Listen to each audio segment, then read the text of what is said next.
भगवान के परात्पर स्वरूप श्री कृष्ण की महिमा तथा मथुरा के महात्म का वर्णन। श्री महादेव जी ने कहा, देवी, महर्षि वेद व्यास ने विष्णु भक्त महाराज अम्बरीश से जिस रहस्य का वर्णन किया था वही मैं तुम्हें बतला रहा हूँ। एक समय की बात है, राजा अम्बरीश बद्रिकाश्रम में गए। वहां परम जितेंद्रिय महर्षि वेद व्यास विराजमान थे। राजा ने विष्णु धर्म को जानने की इच्छा से महर्षि को प्रणाम करके उनका स्तवन करते हुए कहा, भगवन, आप विषयों से विरक्त हैं, मैं आपको बारंबार नमस्कार करता हूं। प्रभो, जो परम पद उद्वेग शून्य शांत है, जो सच्चिदानंद स्वरूप और जो परम ब्रह्म के नाम से प्रसिद्ध है, जिसे परम आकाश कहा गया है, जो इस भौतिक जड़ आकाश से सर्वथा विलक्षण है, जहां किसी रोग व्याधि का प्रवेश नहीं है, तथा जिसका साक्षात्कार करके मुनिगण भवसागर से पार हो जाते हैं, उस अव्यक्त परमात्मा में मेरे मन की नित्य स्थिति कैसी हो। वेद व्यास जी बोले, राजन, तुमने अत्यंत गोपनीय प्रश्न किया है। जिस आत्मानंद के विषय में मैंने अपने पुत्र सुखदेव को भी कुछ नहीं बतलाया था, वही आज तुमको बता रहा हूं, क्योंकि तुम भगवान के प्रिय भक्त हो। पूर्व काल में यह सारा विश्व ब्रह्मांड जिसके रूप में स्थित होकर अव्यक्त और अविकारी स्वरूप से प्रतिष्ठित था, उसी परमेश्वर के रहस्य का वर्णन किया जाता है। सुनो, प्राचीन समय में मैंने फल, मूल, पत्र, जल, वायु का आहार करके कई हजार वर्षों तक भारी तपस्या की। इससे भगवान मुझ पर बहुत प्रसन्न हुए और उन्होंने अपने ध्यान में लगे रहने वाले मुझ भक्त से कहा, महामते, तुम कौन सा कार्य करना अथवा किस विषय को जानना चाहती हो?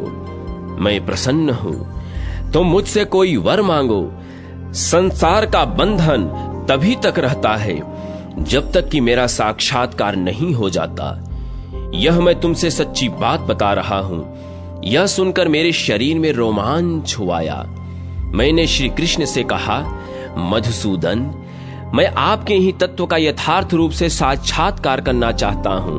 नाथ, जो इस जगत का पालक और प्रकाशक है, उपनिषदों में जिसे सत्य स्वरूप पर ब्रह्म बतलाया गया है, आपका वही अद्भुत रूप मेरे समक्ष प्रकट हो, यही मेरी प्रार्थना है।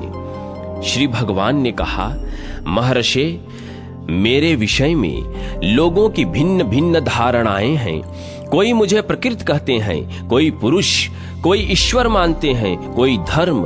किन्हीं किन्हीं के मत में मैं सर्वथा भय रहित मोक्ष स्वरूप हूं। कोई भाव सत्ता स्वरूप मानते हैं, कोई कोई कल्याण में सदा शिव बतलाते हैं। इसी प्रकार दूसरे लोग मुझे वेदांत प्रतिपादित अद्वितीय सनातन पर ब्रह्म मानते हैं।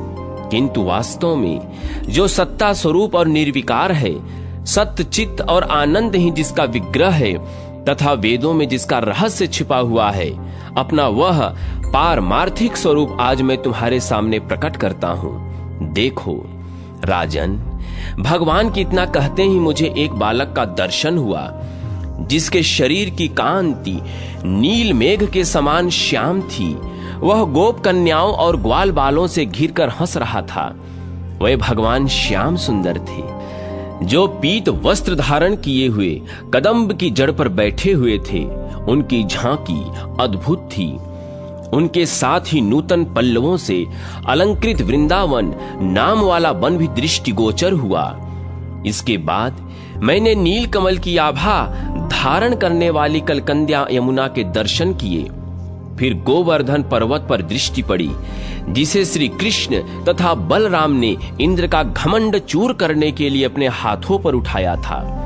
वह पर्वत गौओं तथा गोपों को बहुत सुख देने वाला है। गोपाल श्री कृष्ण अबलाओं के साथ बैठकर बड़ी प्रसन्नता के साथ वेणु बजा रहे थे। उनके शरीर पर सब प्रकार के आभूषण शोभा पा रहे थे। उनका दर्शन करके मुझे बड़ा हर्ष हुआ। तब वृंदावन में विचरने वाले भगवान ने स्वयं मुझसे कहा, मुने, तुमने जो इस दिव्य सनातन रूप का दर्शन किया है, यही मेरा निष्कल, निष्क्रिय, शांत और सच्चिदानंद रूप पूर्ण विग्रह है। इस कमल लोचन स्वरूप से बढ़कर दूसरा कोई उत्कृष्ट तत्व नहीं है। वेद इसी स्वरूप का वर्णन करते हैं। यही कारणों का भी कारण है। यही सत्य, परमानंद स्वरूप, चितानंदन घन, सनातन और शिव तत्व है। तुम मेरी इस मथुरापुरी को नित्य समझो। यह वृंदावन, यह यमुना, ये गोप कन्याएं तथा ये ग्वाल बाल सभी नित्य हैं। यहां जो मेरा अवतार हुआ है, यह भी नित्य है।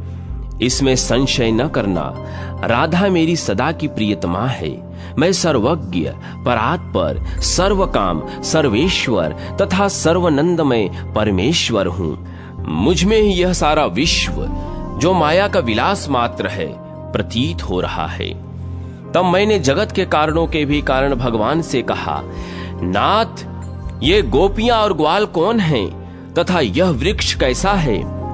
तब वे बड़े प्रेम से बोले, मुने, गोपियों को श्रुतियां समझो तथा देव कन्याएं भी इनके रूप में प्रकट हुई हैं। तपस्या में लगे हुए मुमुक्ष मुनि ही इन ग्वाल बालों के रूप में दिखाई दे रहे हैं। ये सभी मेरे आनंदमय विग्रह हैं। यह कदम्ब कल्प वृक्ष है, जो परमानंदमय श्री कृष्ण का एकमात्र आश्रय बना हुआ है। तथा यह पर्वत भी अनादिकाल से मेरा भक्त है, इसमें तनिक भी संदेह नहीं है। अहो, कितने आश्चर्य की बात है कि दूषित चित्त वाले मनुष्य मेरी इस उत्कृष्ट, सनातन एवं मनोरम पुरी को, जिसकी देवराज इंद्र, नागराज अनंत तथा बड़े बड़े मुनीश्वर भी स्तुति करते हैं, नहीं जानते। यद्यपि काशी आदि अनेक मोक्षदायिनी पुरिया विद्यमान हैं, तथापि उन सब में मथुरापुरी ही धन्य है, क्योंकि वह अपने क्षेत्र में जन्म, उपनयन, मृत्यु और दाह संस्कार, इन चारों ही कारणों से मनुष्यों को मोक्ष प्रदान करती है। जब तप आदि साधनों के द्वारा मनुष्य के अंतःकरण शुद्ध एवं शुभ संकल्प से युक्त हो जाते हैं और वह निरंतर ध्यान रूपी धन का संग्रह करने लगते हैं, तभी उन्हें मथुरा की प्राप्ति होती है। मथुरावासी धन्य हैं। वे देवताओं के भी माननीय हैं। उनकी महिमा की गणना नहीं हो सकती। मथुरावासियों में जो दोष हैं, वे नष्ट हो जाते हैं। उनमें जन्म लेने और मरने का दोष नहीं देखा जाता। जो निरंतर मथुरापुरी का चिंतन करते हैं, वे निर्धन होने पर भी धन्य हैं, क्योंकि मथुरा में भगवान भूतेश्वर का निवास है, जो पापियों को भी मोक्ष प्रदान करने वाले हैं। देवताओं में श्रेष्ठ भगवान भूतेश्वर मुझको सदा ही प्रिय हैं, क्योंकि वे मेरी प्रसन्नता के लिए कभी भी मथुरापुरी का परित्याग नहीं करते। जो भगवान भूतेश्वर को नमस्कार, उनका पूजन अथवा स्मरण नहीं करता, वह मनुष्य दुराचारी है। जो मेरे परम भक्त शिव का पूजन नहीं करता, उस पापी को किसी तरह मेरी भक्ति नहीं प्राप्त होती। ध्रुव ने बालक होने पर भी जहां मेरी आराधना करके उस परम विशुद्ध स्थान को प्राप्त किया, जो उसके बाप दादाओं को भी नहीं नसीब हुआ, वह मेरी मथुरापुरी देवताओं के लिए भी दुर्लभ है। वहां जाकर मनुष्य यदि लंगड़ा या अंधा होकर भी प्राणों का त्याग करे, तो उसकी भी मुक्ति हो जाती है। महामना वेद व्यास, तुम इस विषय में कभी संदेह न करना। यह उपनिषदों का रहस्य है, जिसे मैंने तुम्हारे सामने प्रकाशित किया है। जो मनुष्य पवित्र होकर भगवान के श्रीमुख से कहे हुए इस अध्याय का भक्ति पूर्वक पाठ या श्रवण करता है, उसे भी सनातन मोक्ष की प्राप्ति होती है। भगवान श्री कृष्ण के द्वारा व्रज तथा द्वारका में निवास करने वालों की मुक्ति, वैष्णवों की द्वादश शुद्धि, 5 प्रकार की पूजा, शालग्राम के स्वरूप और महिमा का वर्णन, तिलक की विधि, अपराध और उनसे छूटने के उपाय, हविष्यान और तुलसी की महिमा। महादेव जी कहते हैं, देवी, एक समय की बात है, भगवान श्री कृष्ण द्वारका से मथुरा में आए और वहां से यमुना पार करके नंद के व्रज में गए। वहां उन्होंने अपने पिता नंद जी तथा यशोदा मैया को प्रणाम करके उन्हें भली भांति सांत्वना दी। फिर पिता माता ने भी उन्हें छाती से लगाया। इसके बाद वह बड़े बूढ़ों गोपों से मिले, उन सबको आश्वासन दिया तथा बहुत से वस्त्र और आभूषण आदि भेंट में देकर वहां रहने वाले सभी लोगों को संतुष्ट किया। तत्पश्चात पावन वृक्षों से भरे हुए यमुना के रमणीय तट पर गोपंगनाओं के साथ श्री कृष्ण ने 3 रात तक वहां सुखपूर्वक निवास किया। उस समय उस स्थान पर अपने पुत्रों और स्त्रियों सहित नंदगोप आदि सब लोग, यहाँ तक कि पशु पक्षी और मृग आदि भी भगवान वासुदेव की कृपा से दिव्य रूप धारण कर विमान पर आरूढ़ हुए और परम धाम वैकुंठ लोक को चले गए। इस प्रकार नंद के व्रज में निवास करने वाले सब लोगों को अपना निरामय पद प्रदान करके भगवान श्री कृष्ण देवियों और देवताओं के मुख से अपनी स्तुति सुनते हुए शोभा संपन्न द्वारिकापुरी में आए। वहां वसुदेव, उग्रसेन, संकर्षण, प्रद्युम्न, अनिरुद्ध और अक्रूर आदि यादव प्रतिदिन उनकी पूजा किया करते थे तथा वे विश्व रूपधारी भगवान दिव्य रत्नों द्वारा बने लता गृहों में पारिजात पुष्प बिछाए हुए मृदल पलंगों पर शयन करके अपनी 16,008 रानियों के साथ विहार किया करते थे। इस प्रकार संपूर्ण देवताओं का हित और समस्त भूभार का नाश करने के लिए भगवान यदुवंश में अवतीर्ण हुए थे। उन्होंने सभी राक्षसों का संहार करके पृथ्वी के महान भार को दूर किया तथा नंद के व्रज और द्वारिकापुरी में निवास करने वाले समस्त चराचर प्राणियों को भव बंधन से मुक्त करके उन्हें योगियों के ध्येयभूत परम सनातन धाम में स्थापित कर दिया।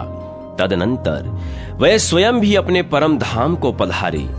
पार्वती ने कहा, भगवन, वैष्णियों का जो यथार्थ धर्म है, जिसका अनुष्ठान करके सब मनुष्य भवसागर से पार हो जाते हैं, उसका मुझसे वर्णन कीजिए। महादेव जी ने कहा, देवी, प्रथम वैष्णियों की 12 प्रकार की शुद्धि बताई जाती है। भगवान के मंदिर को लीपना, भगवान की प्रतिमा के पीछे पीछे जाना तथा भक्ति पूर्वक उनकी प्रदक्षिणा करना, ये 3 कर्म चरणों की शुद्धि करने वाले हैं। भगवान की पूजा के लिए भक्ति भाव के साथ पत्र और पुष्पों का संग्रह करना, यह हाथों की शुद्धि का उपाय है। यह शुद्धि सब प्रकार की शुद्धियों से बढ़कर है। भक्ति पूर्वक भगवान श्री कृष्ण के नाम और गुणों का कीर्तन वाणी की शुद्धता का उपाय बताया गया है।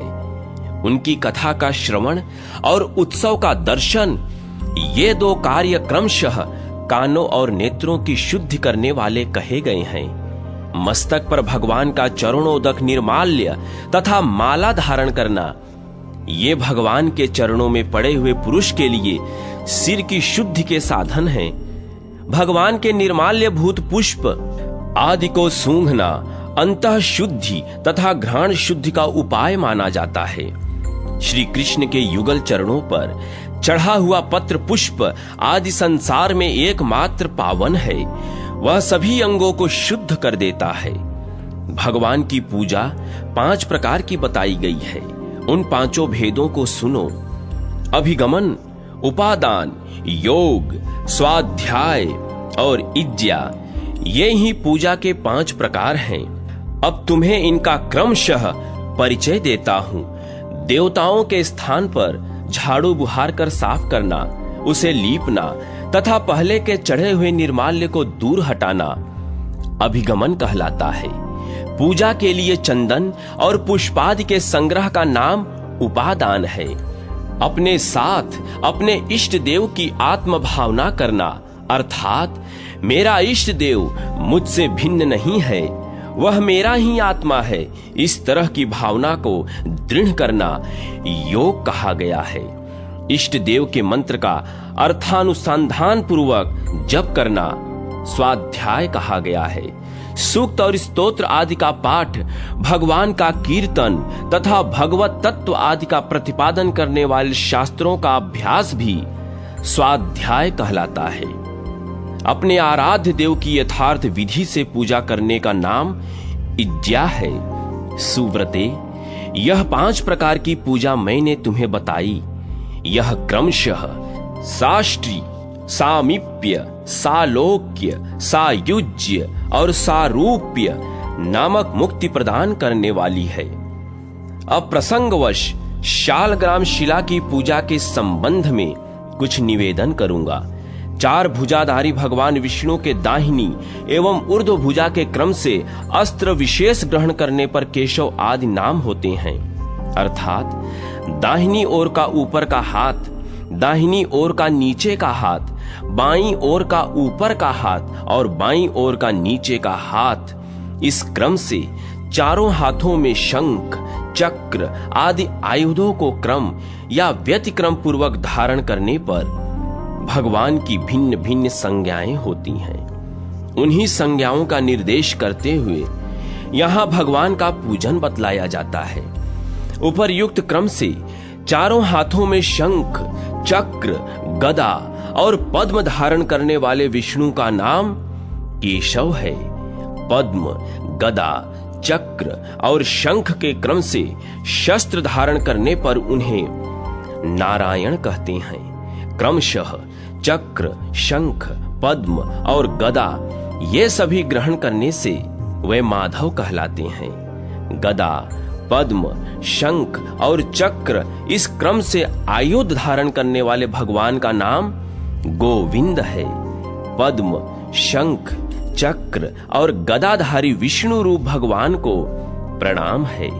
शंख, पद्म, गदा और चक्र धारण करने वाले मधुसूदन विग्रह को नमस्कार है। गदा, चक्र, शंख और पद्म से युक्त त्रिविक्रम को तथा चक्र, गदा, पद्म और शंखधारी वामन मूर्ति को प्रणाम है।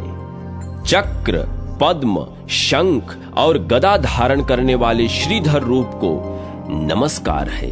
चक्र, गदा, शंख तथा पद्मधारी ऋषिकेश को प्रणाम है। पद्म, शंख, गदा और चक्र ग्रहण करने वाले पद्मनाभ विग्रह को नमस्कार है। शंख, गदा, चक्र और पद्मधारी दामोदर, आपको मेरा प्रणाम है। शंख, कमल, चक्र तथा गदा धारण करने वाले संकर्षण को नमस्कार है। चक्र, शंख, गदा तथा पद्म से युक्त भगवान वासुदेव, आपको प्रणाम है। शंख, चक्र, गदा और कमल आदि के द्वारा प्रद्युम्न मूर्ति धारण करने वाले भगवान को नमस्कार है। गदा, शंख, कमल तथा चक्रधारी अनिरुद्ध को प्रणाम है। पद्म, शंख, गदा और चक्र से चिन्हित पुरुषोत्तम रूप को नमस्कार है। गदा, शंख, चक्र और पद्म ग्रहण करने वाले अध्योषज को प्रणाम है। पद्म, गदा, शंख और चक्र धारण करने वाले नरसिंह भगवान को नमस्कार है। पद्म, चक्र, शंख और गदा लेने वाले अच्युत स्वरूप को प्रणाम है। गदा, पद्म, चक्र और शंखधारी श्री कृष्ण विग्रह को नमस्कार है। जिस सालग्राम शिला में द्वार स्थान पर परस्पर सटे हुए 2 चक्र हों, जो शुक्ल वर्ण की रेखा से अंकित और शोभा संपन्न दिखाई देते हों, उसे भगवान श्री गदाधर का स्वरूप समझना चाहिए। संकर्षण मूर्ति में 2 सटे हुए चक्र होते हैं, लाल रेखा होती है और उसका पूर्व भाग कुछ मोटा होता है। प्रद्युम्न के स्वरूप में कुछ कुछ पीलापन होता है और उसमें चक्र का चिन्ह सूक्ष्म रहता है। अनिरुद्ध की मूर्ति गोल होती है और उसके भीतरी भाग में गहरा एवं चौड़ा छेद होता है। इसके सिवा वह द्वार भाग में नील वर्ण और 3 रेखाओं से युक्त भी होती है। भगवान नारायण श्याम वर्ण के होते हैं। उनके मध्य भाग में गदा के आकार की रेखा होती है और उनका नाभि कमल बहुत ऊंचा होता है। भगवान नरसिंह की मूर्ति में चक्र का स्थूल चिन्ह रहता है। उनका वर्ण कपिल होता है तथा ये 3-5 बिंदुओं से युक्त होते हैं। ब्रह्मचारी के लिए उन्हीं का पूजन विहित है। वे भक्तों की रक्षा करने वाले हैं। जिस सालग्राम में शिला के 2 चक्र के चिन्ह विभूषित भाव से स्थित हों, 3 लिंग हों तथा 3 रेखाएं दिखाई देती हों, वह वाराह भगवान का स्वरूप है। उसका वर्ण नील तथा आकार स्थूल होता है। भगवान वाराह भी सबकी रक्षा करने वाले हैं। कच्छप की मूर्ति श्याम वर्ण की होती है। उसका आकार पानी की भंवर के समान गोल होता है। उसमें यत्र तत्र बिंदुओं के चिन्ह देखे जाते हैं तथा उसका पृष्ठभाग श्वेत रंग का होता है। श्रीधर की मूर्ति में 5 रेखाएं होती हैं। वनमाली के स्वरूप में गदा का चिन्ह होता है। गोल आकृति में मध्य भाग में चक्र का चिन्ह तथा नील वर्ण, यह वामन मूर्ति की पहचान है, जिसमें नाना प्रकार की अनेकों मूर्तियां तथा सर्प शरीर के चिन्ह होते हैं। वह भगवान अनंत की प्रतिमा है। दामोदर की मूर्ति स्थूलकाय एवं नील वर्ण की होती है। उसके मध्य भाग में चक्र का चिन्ह होता है। भगवान दामोदर नील चिन्ह से युक्त होकर संकर्षण के द्वारा जगत की रक्षा करते हैं, जिसका वर्ण लाल है तथा जो लंबी लंबी रेखा, छिद्र, एक चक्र और कमल आदि से युक्त एवं स्थूल है। उस शालग्राम को ब्रह्मा की मूर्ति समझनी चाहिए, जिसमें बृहत छिद्र, स्थूल चक्र का चिन्ह और कृष्ण वर्ण हो। वह श्री कृष्ण का स्वरूप है। वह बिंदु युक्त और बिंदु शून्य दोनों ही प्रकार का देखा जाता है ग्रीव मूर्ति अंकुश के समान आकार वाली और 5 रेखाओं से युक्त होती है। भगवान वैकुंठ कौस्तुभ मणि धारण किए रहते हैं। उनकी मूर्ति बड़ी निर्मल दिखाई देती है। वह एक चक्र से चिन्हित और श्याम वर्ण की होती है। मत्स्य भगवान की मूर्ति बृहत कमल के आकार की होती है। उसका रंग श्वेत होता है तथा उसमें हार की रेखा देखी जाती है। जिस शालग्राम का वर्ण श्याम हो, जिसके दक्षिण भाग में एक रेखा दिखाई देती हो तथा जो 3 चक्रों के चिन्ह से युक्त हो, वह भगवान श्री रामचंद्र जी का स्वरूप है। वे भगवान सबकी रक्षा करने वाले हैं। द्वारकापुरी में स्थित शालग्राम स्वरूप भगवान गदाधर को नमस्कार है। उनका दर्शन बड़ा ही उत्तम है। वे भगवान गदाधर एक चक्र से चिन्हित देखे जाते हैं। लक्ष्मी नारायण 2 चक्रों से, त्रिविक्रम 3 से, चतुर्भुज 4 से, वासुदेव 5 से, प्रद्युम्न 6 से, संकर्षण 7 से, पुरुषोत्तम 8 से, नवव्यूह 9 से, दशावतार 10 से, अनिरुद्ध 11 से और द्वादशात्मा 12 चक्रों से युक्त होकर जगत की रक्षा करते हैं। इससे अधिक चक्र चिन्ह धारण करने वाले भगवान का नाम अनंत है। दंड, कमंडलु और अक्षमाला धारण करने वाले चतुर्मुख ब्रह्मा तथा 5 मुख और 10 भुजाओं से सुशोभित वृषध्वज महादेव जी अपने आयुधों सहित शालग्राम शिला में स्थित रहते हैं। गौरी, चंडी, सरस्वती और महालक्ष्मी आदि माताएं हाथ में कमल धारण करने वाले सूर्य देव, हाथी के समान कंधे वाले गजानन गणेश, 6 मुखों वाले स्वामी कार्तिकेय तथा और भी बहुत से देवगण शालग्राम प्रतिमा में मौजूद रहते हैं। अतः मंदिर में शालग्राम शिला की स्थापना अथवा पूजा करने पर ये उपर्युक्त देवता भी स्थापित और पूजित होते हैं। जो पुरुष ऐसा करता है उसे धर्म, अर्थ, काम और मोक्ष आदि की प्राप्ति होती है। गंडकी अर्थात नारायणी नदी के एक प्रदेश में शालग्राम स्थल नाम का एक महत्वपूर्ण स्थान है।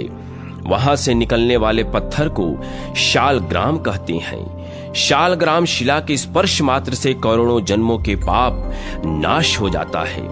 फिर यदि उनका पूजन किया जाए तब तो उसके फल के विषय में कहना ही क्या है। वह भगवान के समीप पहुंचने वाला है। बहुत जन्मों के पुण्य से यदि कभी गोष्पद के चिन्ह से युक्त श्री कृष्ण शिला प्राप्त हो जाए तो उसी के पूजन से मनुष्य के पुनर्जन्म की समाप्ति हो जाती है। पहले शालग्राम शिला की परीक्षा करनी चाहिए। यदि वह काली और चिकनी हो तो अति उत्तम है। यदि उसकी कालिमा कुछ कम हो तो वह मध्यम श्रेणी की मानी गई है, और यदि उसमें दूसरे किसी रंग का सम्मिश्रण हो तो वह मिश्रित फल देने वाली होती है। जैसे सदा काट के भीतर छिपी हुई आग मंथन करने से प्रकट होती है, उसी प्रकार भगवान विष्णु सर्वत्र व्याप्त होने पर भी शालग्राम शिला में विशेष रूप से अभिव्यक्त होते हैं। जो प्रतिदिन द्वारिका की शिला गोमती चक्र से युक्त 12 शालग्राम मूर्तियों का पूजन करता है वह वैकुंठ लोक में प्रतिष्ठित होता है। जो मनुष्य शालग्राम शिला के भीतर गुफा का दर्शन करता है उसके पितर तृप्त होकर कल्प के अंतर्गत स्वर्ग में निवास करते हैं। जहां द्वारकापुरी की शिला अर्थात गोमती चक्र रहता है वह स्थान वैकुंठ लोक माना जाता है। वहां मृत्यु को प्राप्त हुआ मनुष्य विष्णु धाम में चला जाता है। जो शालग्राम शिला की कीमत लगाता है, जो बेचता है, जो विक्रय का अनुमोदन करता है तथा जो उसकी परीक्षा करके मूल्य का समर्थन करता है वे सभी नरक में जाते हैं। इसलिए देवी शालग्राम शिला और गोमती चक्र की खरीद बिक्री छोड़ देनी चाहिए। शालग्राम स्थल से प्रकट हुए भगवान शालग्राम और द्वारका से प्रकट हुए गोमती चक्र, इन दोनों देवताओं का जहां समागम होता है वहां मोक्ष मिलने में तनिक भी संदेह नहीं है।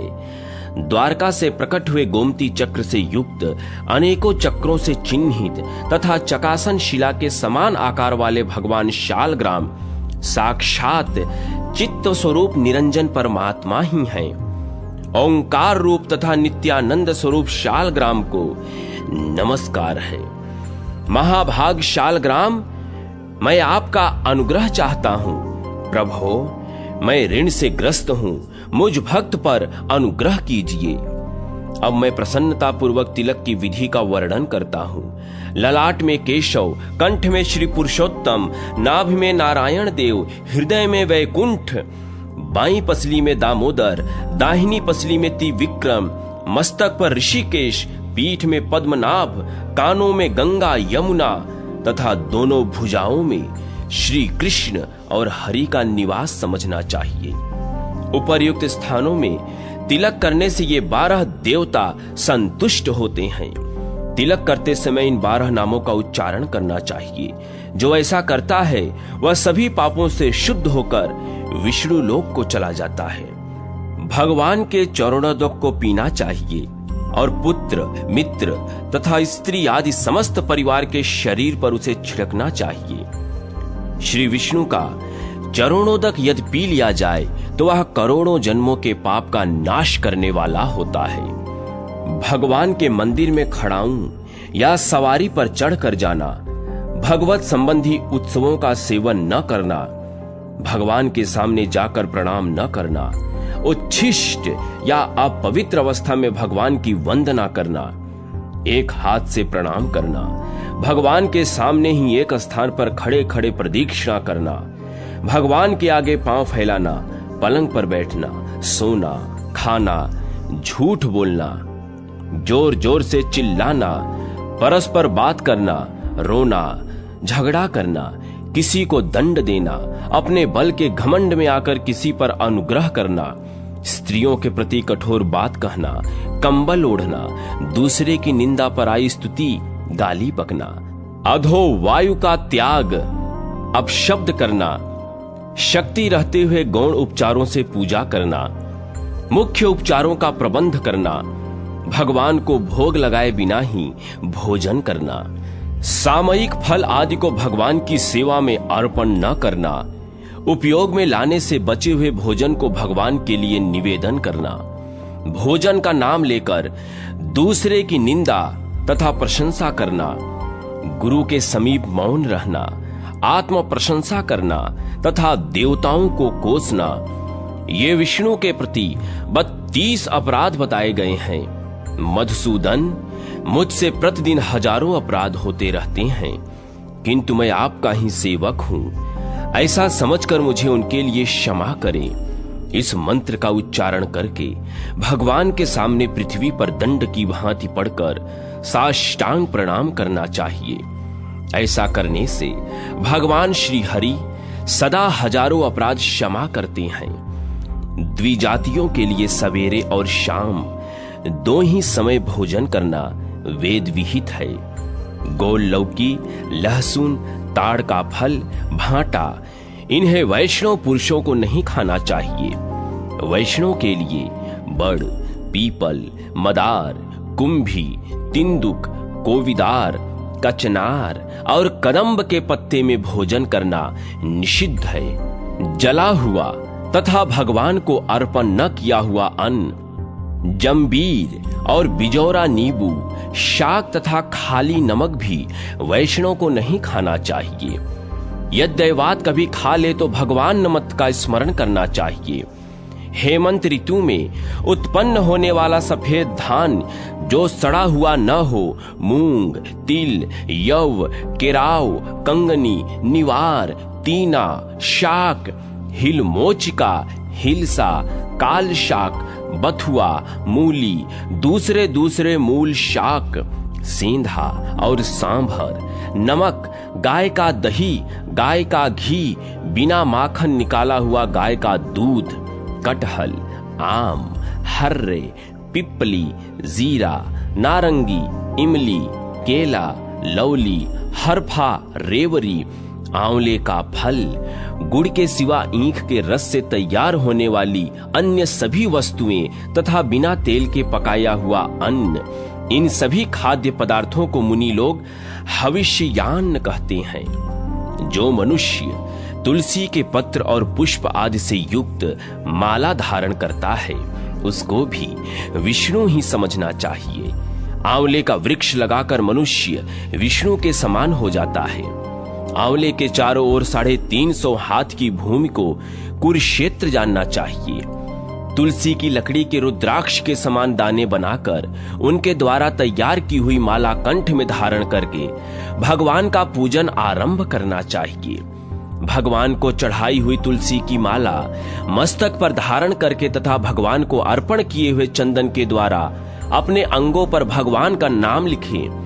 यदि तुलसी की काष्ठ बनी हो और मालाओं से अलंकृत होकर मनुष्य देवताओं और पितरों के पूजनादि कार्य करे तो वह कोटि गुना फल देने वाला होता है। जो मनुष्य तुलसी के काष्ठ से बनी हुई माला भगवान विष्णु को अर्पित करके पुनः प्रसाद रूप से उसको भक्ति रूप ग्रहण करता है, उसके पातक नष्ट हो जाते हैं। पाद्य आदि उपचारों से तुलसी की पूजा करके इस मंत्र का उच्चारण करे, जो दर्शन करने पर सारे पाप समुदाय का नाश कर देती है, स्पर्श करने पर शरीर को पवित्र बनाती है, प्रणाम करने पर रोगों का निवारण करती है, जल से सींचने पर यमराज को भी भय पहुंचाती है, आरोपित करने पर भगवान श्री कृष्ण के समीप ले जाती है और भगवान के चरणों में चढ़ाने पर मोक्ष रूपी फल प्रदान करती है। उस तुलसी देवी को नमस्कार है। नाम कीर्तन की महिमा, भगवान के चरण चिन्हों का परिचय तथा प्रत्येक मास में भगवान की विशेष आराधना का वर्णन। पार्वती जी ने पूछा, कृपा निधे, विषय रूपी ग्राहों से भरे हुए भयंकर कलयुग के आने पर संसार के सभी मनुष्य पुत्र, स्त्री और धन आदि की चिंता से व्याकुल रहेंगे। ऐसी दशा में उनके उद्धार का क्या उपाय है, यह बताने की कृपा कीजिए। महादेव जी ने कहा, देवी, कलयुग में केवल हरिनाम ही संसार समुद्र से पार लगाने वाला है। जो लोग प्रतिदिन हरे राम, हरे कृष्ण आदि प्रभु के मंगलमय नामों का उच्चारण करते हैं, उन्हें कलयुग बाधा नहीं पहुंचाता। अतः बीच बीच में जो आवश्यक कर्म प्राप्त होते हैं, उन्हें करते करते भगवान के नामों का स्मरण भी करते रहना चाहिए। जो बारंबार कृष्ण कृष्ण कृष्ण कृष्ण की रट लगाया रहता है, तथा मेरे और तुम्हारे नाम का भी व्यतिक्रम पूर्वक अर्थात गौरी शंकर आदि कहकर जप किया करता है, वह भी जैसे आग रुई के ढेरी को जला डालती है, उसी प्रकार अपनी पाप राशि को भस्म करके उससे मुक्त हो जाता है। जय अथवा श्री शब्द पूर्वक जो तुम्हारा मेरा या श्री कृष्ण का मंगलमय नाम लेता है, उसका जप करने से मनुष्य पाप मुक्त हो जाता है। दिन, रात और संध्या सभी समय नाम स्मरण करना चाहिए। दिन रात हरि नाम का जप करने वाला पुरुष श्री कृष्ण का प्रत्यक्ष दर्शन पाता है।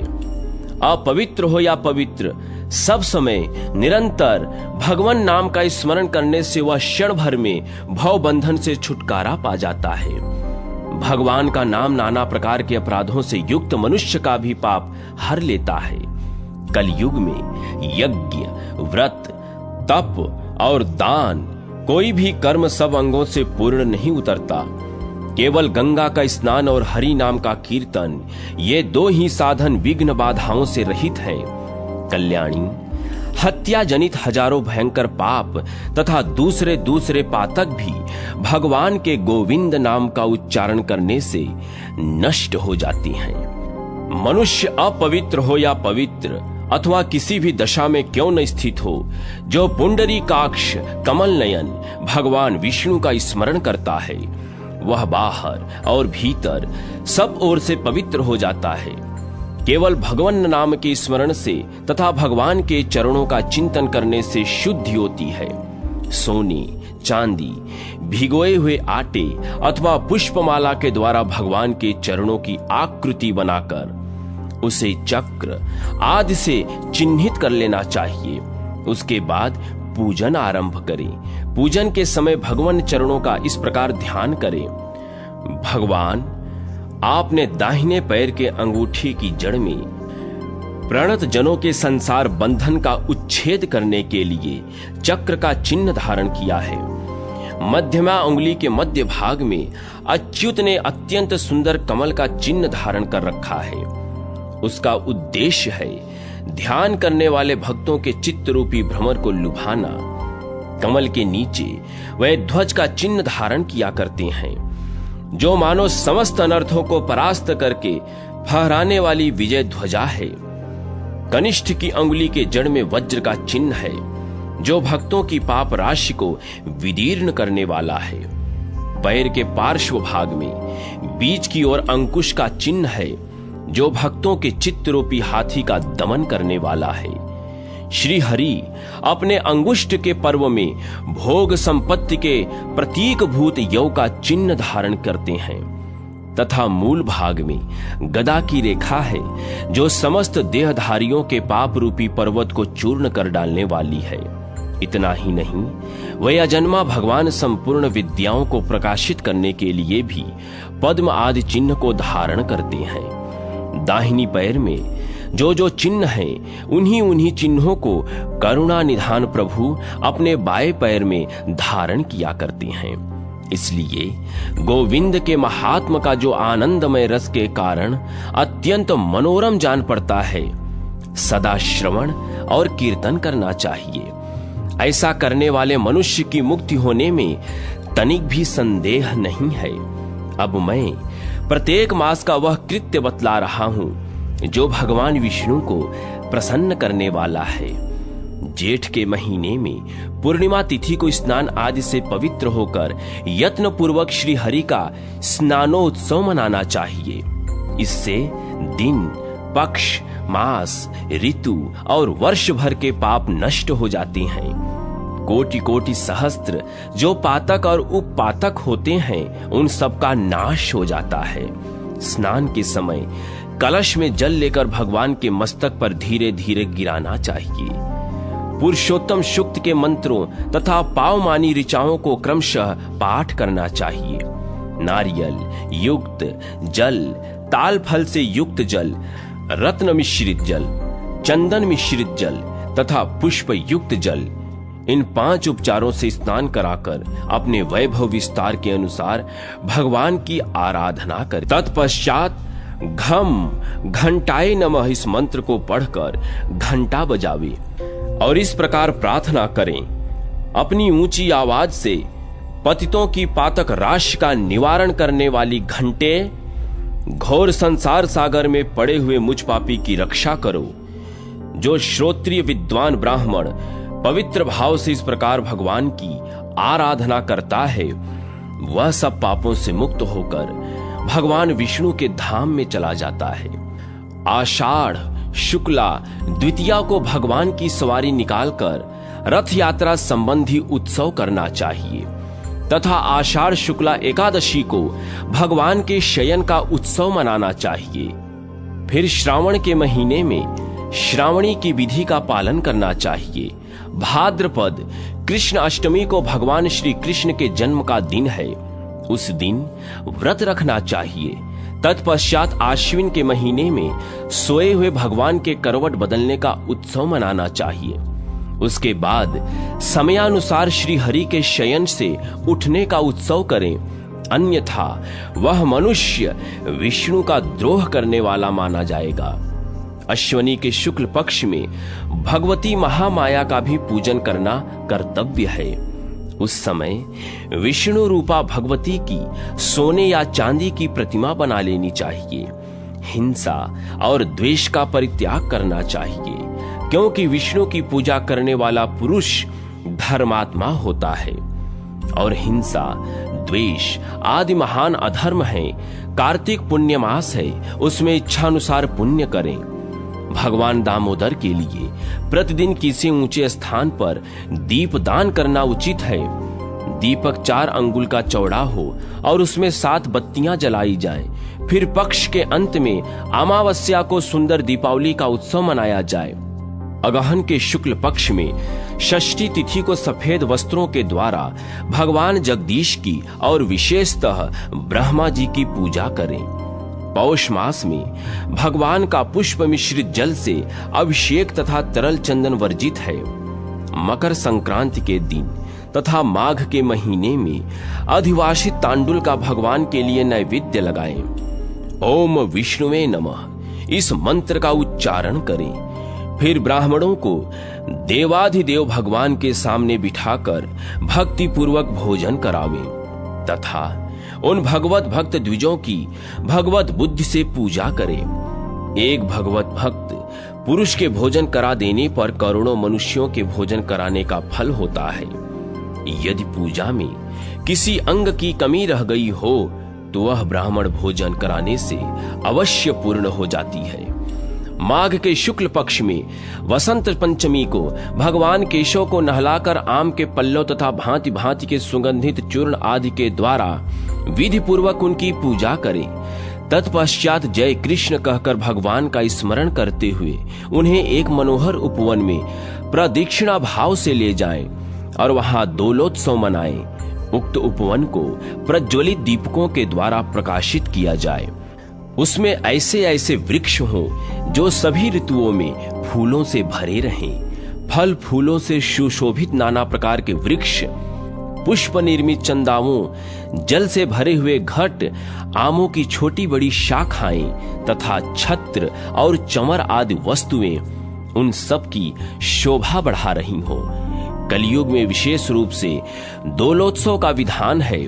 फाल्गुन की चतुर्दशी को 8वें पहर में अथवा पूर्णमासी या प्रतिपदा की संधि में भगवान की भक्ति पूर्वक विधिवत पूजा करें।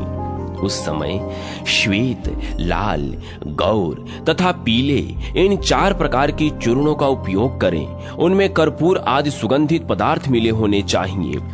हल्दी का रंग मिला देने से उन चूर्णों के रंग तथा रूप और मनोहर हो जाते हैं।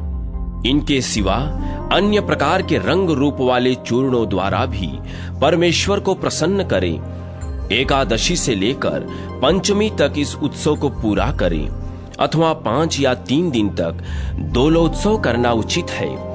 यदि मनुष्य एक बार भी झूले में झूलते हुए दक्षिणाभिमुख श्री कृष्ण का दर्शन कर ले तो वे पाप राशि से मुक्त हो जाते हैं। इसमें तनिक भी संदेह नहीं है। महाभागे, जो मनुष्य वैशाख मास में जल से भरे हुए सोने, चांदी, तांबे अथवा मिट्टी के पात्र में श्री शालग्राम को या भगवान की प्रतिमा को पधार कर जल में ही उसका पूजन करता है, उसके पुण्य की गणना नहीं हो सकती। दौना नामक पुष्प का आरोपण करके उसे श्री विष्णु को अर्पित करना चाहिए। वैशाख, श्रावण अथवा भाद्रपद इन मास में दमनार्पण करना उचित है। पूर्वी हवा चलने पर ही दमनार्पण आदि कर्म होते हैं। उस समय विधि पूर्वक भगवान का पूजन करना चाहिए, अन्यथा सब कुछ निष्फल हो जाता है।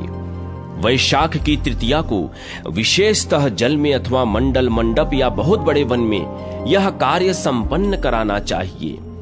वैशाख मास में प्रतिदिन भगवान के अंग को सुगंधित चंदन आदि लगाकर परिपुष्ट करें। प्रयत्न पूर्वक ऐसा कार्य करें जो भगवान के कृष्ण शरीर के लिए पुष्टिकारक जान पड़े। चंदन, अगरू, हिरिवेर, काला गुरु, कुमकुम, रोचना, जटामासी और मूरा ये विष्णु के उपयोग में आने वाले 8 गंध माने गए हैं। उन सुगंधित पदार्थों का भगवान विष्णु के अंगों पर लेप करें। तुलसी के काष्ठ को चंदन की भांति घिसकर उसमें कर्पूर और अगरू मिला दें अथवा केसर ही मिलावें तो वह भगवान के लिए हरिचंदन हो जाता है।